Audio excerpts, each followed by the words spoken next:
On our newscast tonight, on the heels of a nationwide rally in the heart of Seoul over the weekend, the state-run railway operator and its union come to an agreement to end a 22-day strike. Behind closed doors, sparks fly at the National Assembly with the ruling and opposition parties at odds over reforming the nation's spy agency. The 2014 budget bill is caught in the middle and may not be passed by the end of the year. 2 suicide bombings in as many days hit the Russian city of Volgograd. This just weeks before the Winter Olympics are set to kick off in Sochi. Stay with us for these stories and more.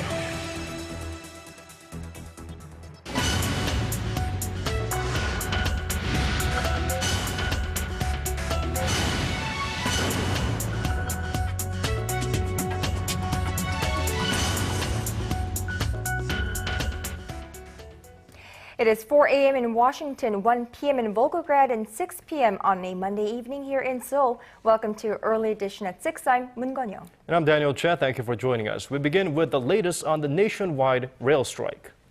Now, it looks like the nation's longest ever railway strike is soon to be coming to an end.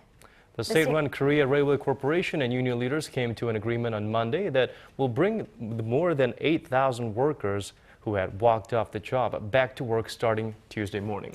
Now, the union's leader is currently scheduled to be giving a press briefing on how and when the procedures necessary for them to return to work will happen and strike to an ultimate end. And we're just getting reports that the union workers will be returning to work as of 11 a.m. tomorrow. Now, Arirang's Kim Hyun-bin gives us an update of the most recent events. After 22 days, striking Korail union workers have agreed to cross back across the picket lines. Union leaders promised to call off the strike Monday after the country's 2 main political parties agreed to form a parliamentary subcommittee under the Transport Ministry. The formation of the committee was one of the 5 changes the union asked for during talks with Korail last Thursday. Once formed, the committee will deal with issues related to improving the management of the nation's railways without privatizing railway services. Korail is currently in debt to the tune of $16 billion, with poor management blamed as a primary reason. The privatization issue has been the main point of contention for the union and precipitated the strike. They have maintained the government's plan to run a subsidiary to run a new bullet train line is actually the first step toward privatizing rail services in the future, something the government denies. The parliamentary committee will have an equal number of members from each of the 2 main rival parties, but will be headed by someone from the ruling Saenuri party. Meanwhile, despite the strike's end, police say they will continue to press charges against Korail union leaders. The police issued 6 more arrest warrants on Monday, bringing the total to 31. 2 union members are currently in police custody, while another is being questioned by the police. Kim Hyun-bin, Arirang News. The Korean government has laid out measures aimed at cleaning up debt and fixing management at troubled public firms. Now, part of those efforts include reforming the nation's rail service, rocked recently by a 22-day strike. For a detailed explanation on the issue and a look at the bigger picture, we're joined in the studio by Dr. Ozangen, president of the Asia Finance Society. Dr. O, it's great to have you back with us. Thank you for inviting me. Now, Dr. O, at the core of this rail workers' strike seems to have been the government's long-term plan to reform state-run firms and public organizations. Now, aside from snowballing debt and lax management in these firms, could you explain to us what other kinds of problems are embedded in nations' public organizations? First of all, most public companies, state-owned companies, are monopolistic, therefore no competition. That is the reason of the inefficiency of management. Secondary, most CEO, top management are coming from the former government officials or former political groups. They're not from the professional group. Therefore, always management over lax management, and also the debt is increasing because of they are not professional on their sectors. There are 2 issues, big issue in Korea. Okay, so one of the government's main plan is to provide subsidiaries or affiliates to Korea so there will be more competition. and they expect more competition, and if more competition will lead to greater efficiency.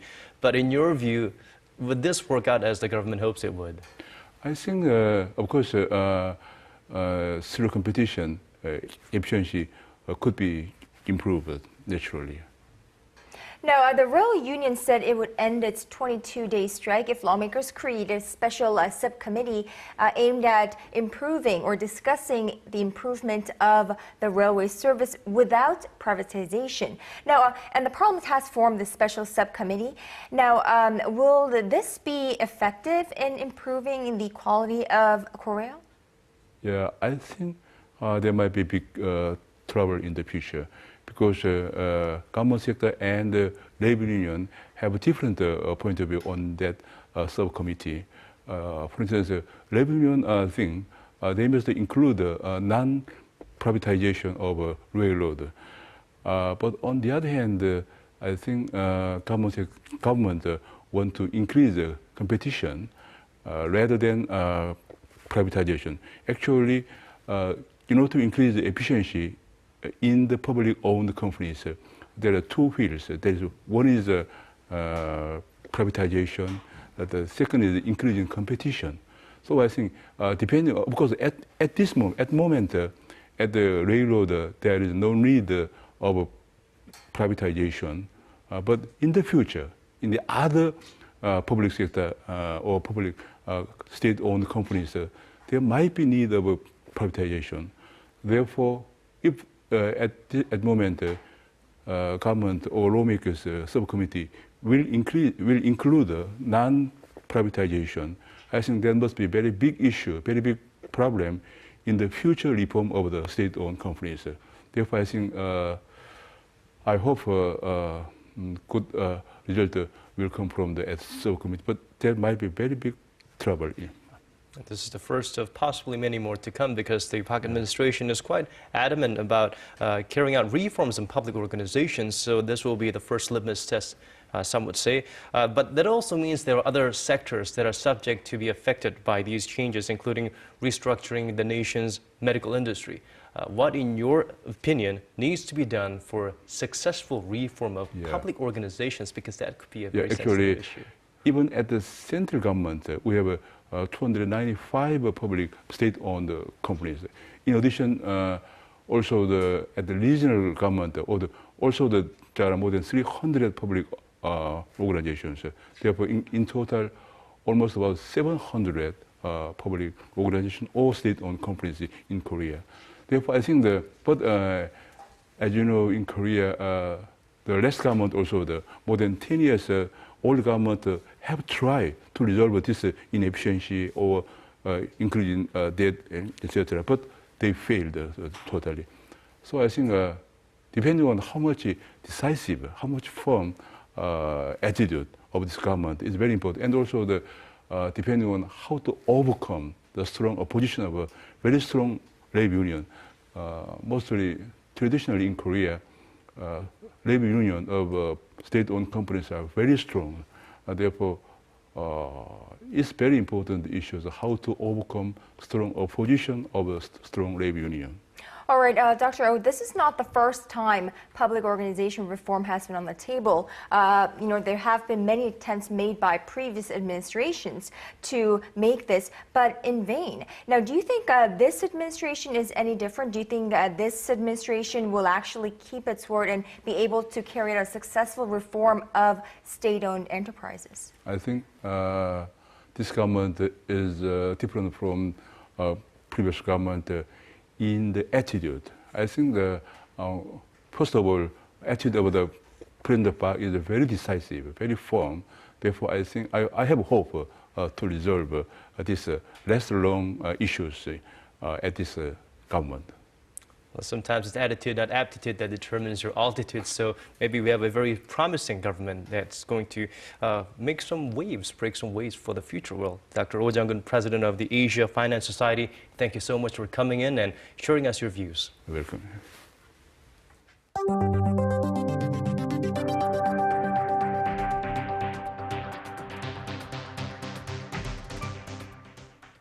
Now, Korea's ruling and opposition parties were engaged in an intense tug-of-war on this Monday over the content of a bill meant to reform the nation's scandal-ridden intelligence agency.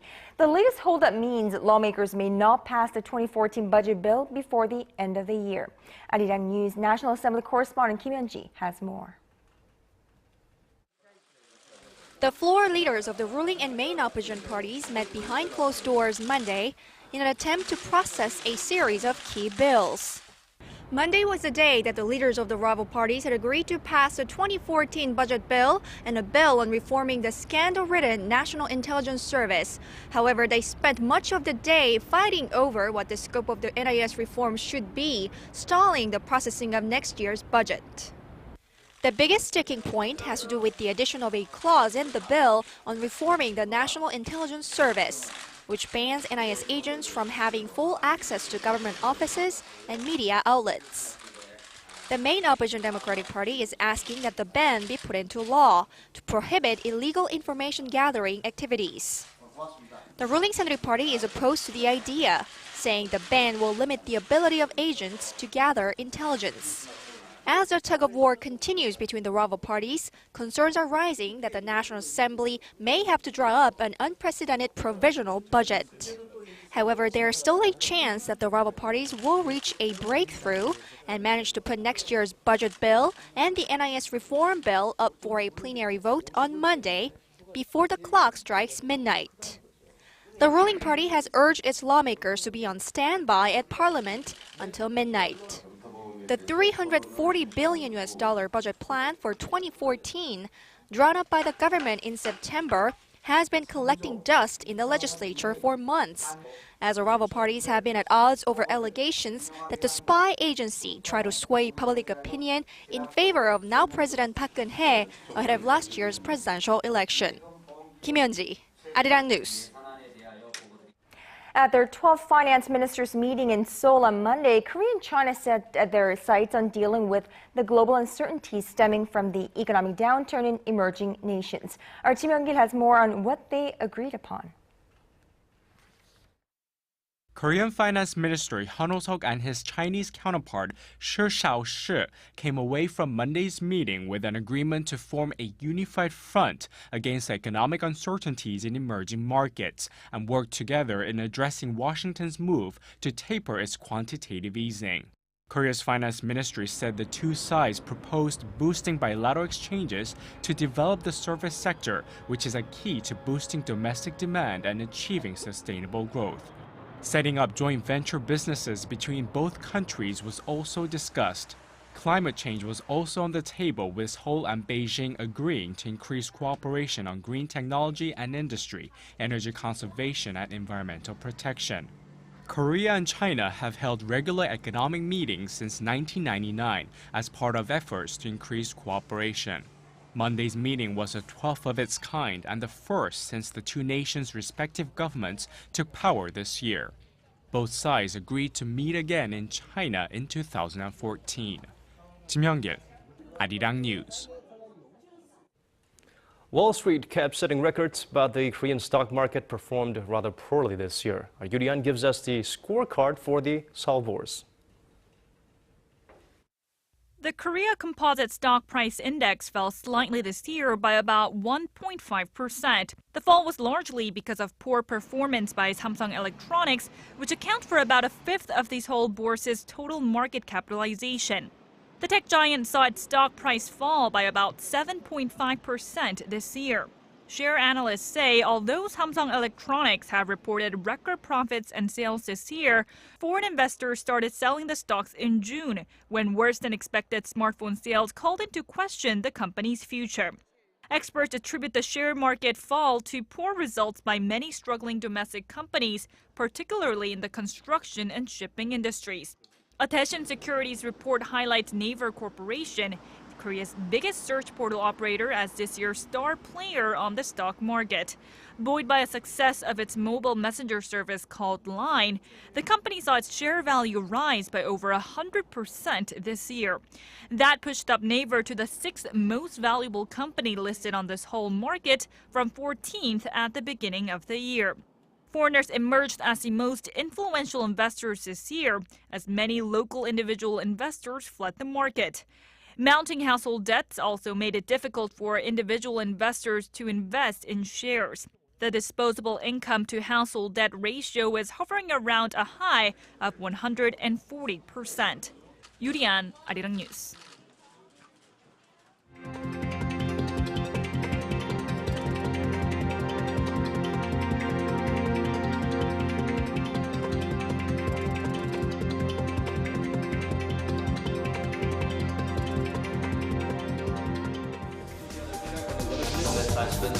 Digging deeper, getting to the bottom of stories that impact your life. Talking with you on air and online. Connecting you with heroes and experts to help you understand the world's most pressing issues.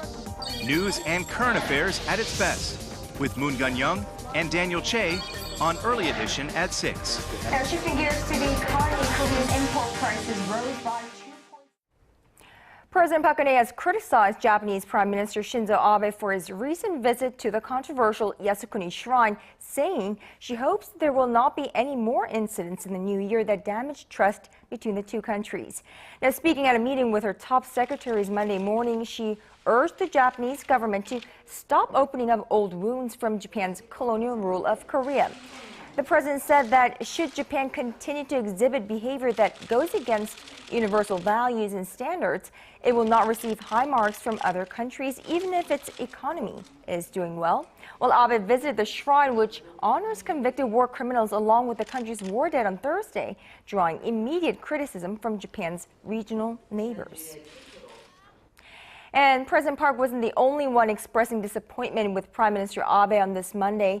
The National Assembly's Foreign Affairs and Unification Committee unanimously adopted a resolution this Monday denouncing Japanese Prime Minister Shinzo Abe's visit last week to the controversial Yasukuni War Shrine. Well, the resolution strongly condemns the visit, calling it a diplomatic provocation, one that poses serious consequences to the future of Korea-Japan relations and to the peace and stability of Northeast Asia. Now, Abe's visit unified Korea's rival political parties, who called on Tokyo to immediately stop what it called anachronistic actions that aim to revive Japan's militarism. And Korea-Japan relations are strained to a point not seen in years following Japanese Prime Minister Shinzo Abe's visit last week to a war shrine that honors Japan's war debt and several Class A war criminals. And it looks like relations could plunge to new lows in the new year, as a number of events are planned that will send fresh chills through the already frosty relations. Kim Min-ji has more. Relations between Seoul and Tokyo are at one of the worst levels of the post-war era, following Japanese Prime Minister Shinzo Abe's highly controversial visit last week to the Yasukuni War Shrine. And with several unfavorable events in store for next year, the icy relations are unlikely to thaw anytime soon. The first event is the Takashima Day, which takes place in Japan's Shimane Prefecture each year in February, claiming sovereignty over the Korea-controlled Dokdo Islets. This past February, the Abe administration sent government officials to the event for the first time, drawing sharp criticism from Korea. In March, Japan will announce the screening results of its history textbooks, while Tokyo is expected to unveil its diplomatic blue paper and defense white paper in April and July, respectively. As Japan continues to claim sovereignty over Dokdo, these events will almost certainly negatively affect the relations. It is also unclear whether Abe will make a second visit to the Yasukuni War Shrine during the April Spring Festival. Seoul's foreign ministry reacted strongly to Abe's visit last week, expressing its deep regret and anger. Another event which could ignite tensions is a ruling by Korea's Supreme Court ordering Japanese companies to compensate Korean victims of forced labor during Japan's colonial rule of Korea in the early 1900s. Making matters worse, if the case is taken to the International Court of Justice, it could expand into a diplomatic conflict. Moreover, Japan's continuous push for collective self-defense has also set the two countries against each other. The Korean government has been doing its best to convince its allies against supporting Japan's move to regain its right to collective self-defense, which would allow Tokyo to use force in the event an ally is attacked. Meanwhile, reports say that the Korean government will postpone all defense meetings and diplomatic exchanges with Japan for the time being.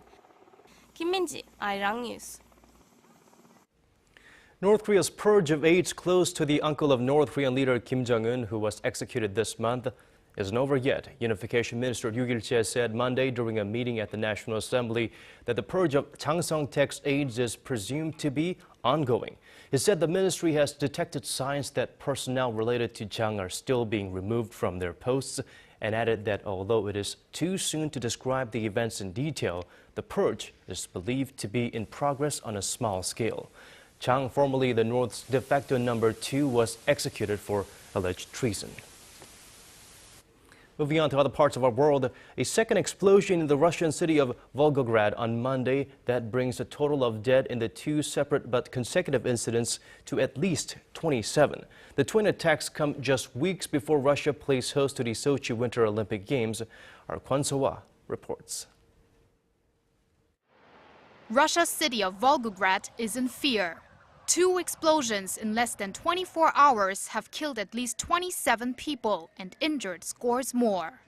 Security had been stepped up at train stations and airports around Russia after a suspected female suicide bomber attacked Volgograd's main train station on Sunday, killing at least 17 people. And then, with the shock of that bomb attack still fresh, a second deadly blast hit the city on Monday morning local time, killing at least 10 people and injuring 23. Federal investigators are calling Monday's explosion on a trolley bus a terrorist act. Journalists in the area reported the roof of the trolley bus was blown off, with debris and bodies being scattered on the streets. As for Sunday's bombing, Russian authorities are still investigating, but they say the bomber detonated explosives in front of a metal detector just inside the main entrance of the station that was bustling with holiday travelers. According to our information, a female suicide bomber approached the metal detector, saw a policeman there, got nervous and detonated the bomb. It could have been worse if the bomber passed through into the waiting hall, as the explosion was the equivalent of 10 kilograms of TNT. While the bomber's identity has still to be confirmed and more than one person could have been involved, female suicide bombers, known as Black Widows, the family members of dead insurgents, have carried out a number of attacks in nearby Muslim regions that stand opposed to the Russian government.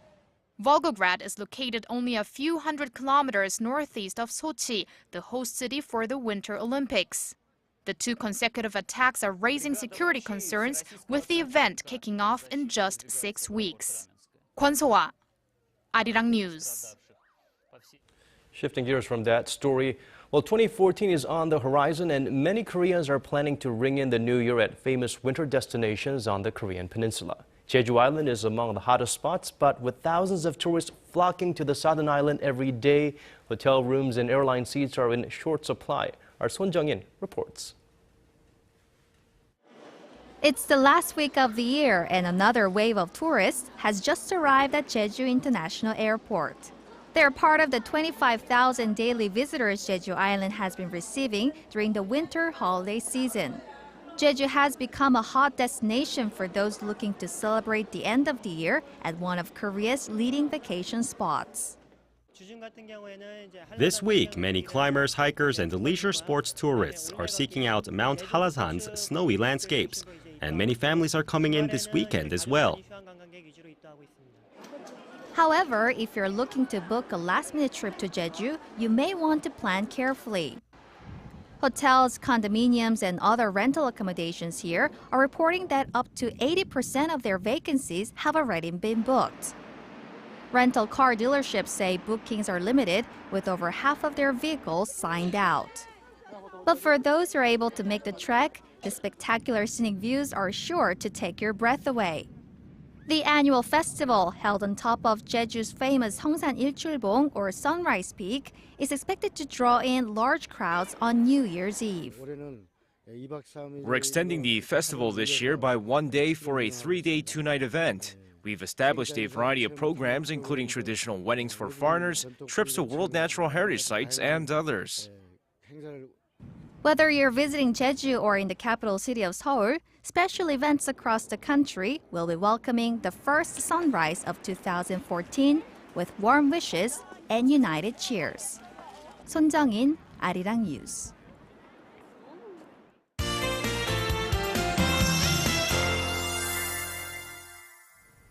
Time now to get a check on the weather conditions, and for that we go over to our Kim Bo-kyung at the Weather Center. Now, Bo-kyung, we had pretty mild weather today, but I hear the fine dust is back.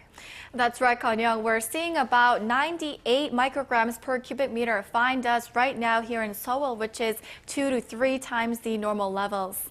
Well, tomorrow is the last day of the year, so some people may be headed outdoors to count down to the new year. So how's the weather looking? Well, Daniel, it looks like we will continue to have similar temperatures tomorrow, but keep in mind that fine dust will stick around through tomorrow late at night. Also, those of you in the central regions, including in Seoul, may see passing showers tomorrow late at night, so make sure to tune in to future weather updates. Other than that, elsewhere in the nation, we'll see partly cloudy skies all day. Now, tomorrow you can check out the final sunset of the year at 5:23 p.m. at Namsan Tower in Seoul and 5:33 p.m. in Jeollanam-do province. Looking ahead at tomorrow's readings, Seoul reaches 6 degrees while Gwangju and Busan hit 8 and 10 degrees respectively. As for other regions, Jeju peaks at 12 degrees, meanwhile Dokdo and Mount Kumgang top out at 8 and -2 degrees respectively. Well, that's all I have for you this hour, and back to you guys. Thank you for that, Bo-kyung. And that's all from us for this hour. Thank you for watching. This has been Daniel Choi. And I'm Moon Gan-young. Thank you as always for being here with us. Hope you enjoy the rest of the evening, and we'll see you right back here same time tomorrow. Good night.